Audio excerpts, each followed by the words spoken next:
Video games can be two things. They can be completely casual, or if you're a competitive person like I am, then you're going to want to take them seriously.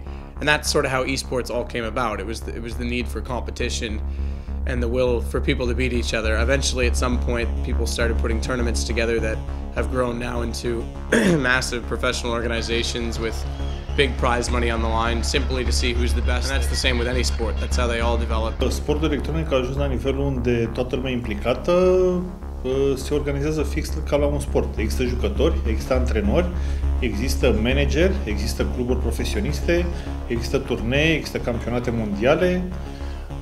Orice jucător de sport electronic trebuie să antreneze înainte de orice eveniment pentru a fi în formă, trebuie să studieze adversarul, exact ca la fotbal, când practic toate echipele studiază casete sau, în fine, filme cu cum joacă adversarul și dezlușesc strategia, fix la fel este și în sport electronic. Is esports a sport? Absolutely, yes. Like, the longer you stay around the scene and the more professional it gets, I mean, that's why we call them pro players, the amount they invest time, money, I mean the equipment and everything, it costs a lot.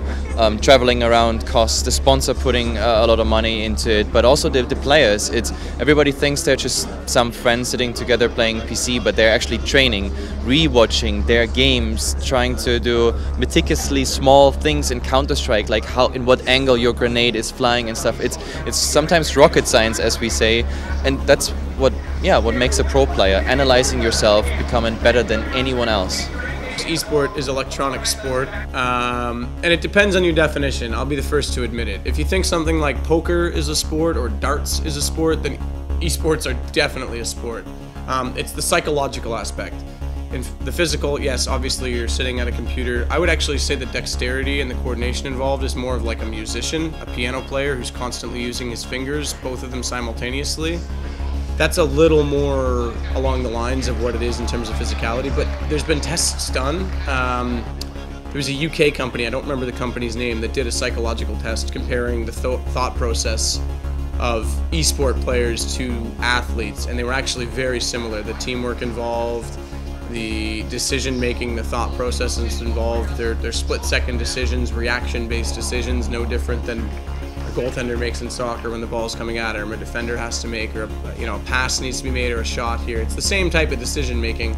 So again, it depends on where you run the definition. If a physical definition of sports is needed for you, and maybe it's not a direct sport. But in terms of mindset and psychological perspective, it is hands down every bit as intensive as any sport out there. There's no question about it. When it comes to those who say it's not a real sport, then I can just tell them, try to actually be a pro player for one day. You work harder than a normal day job. Playing or sitting at your computer, yes, physically your legs are not moving or anything like that. It's not a physical sport, but your brain is still working. It's high level focus. For all those people who study at a university or ever had an exam, I think the stress on the brain, on your mind, is just as high in a pro game. That goes sometimes look at Dota games. The longest Dota games go beyond 2 hours.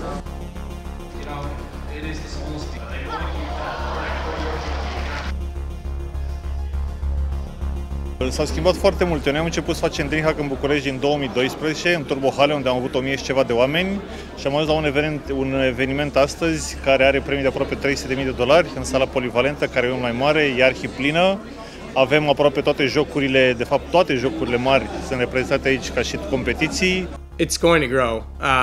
I'm still in disbelief of how fast it's grown now, so I couldn't put a number on it, but I would say it's going to be more and more mainstream is the big thing. Toată lumea sper să vadă că sportul electronic în România există, e mare și va crește foarte mult de acum înainte. Cât de mare este comunitatea eSports în România? Noi estimăm că la nivel de România există 3 milioane de jucători și există un nucleu dur de 100-150.000 de oameni care sunt jucători profesioniști, care joacă câteva ore pe zi. Pe plan european, ce înseamnă asta? Cu cine ne putem compara?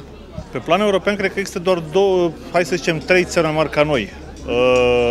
Suedia, Polonia și Germania. Toate celelalte țări sunt sub noi ca și număr de jucători, ca și interes, ca și evenimente, ca și comunitate.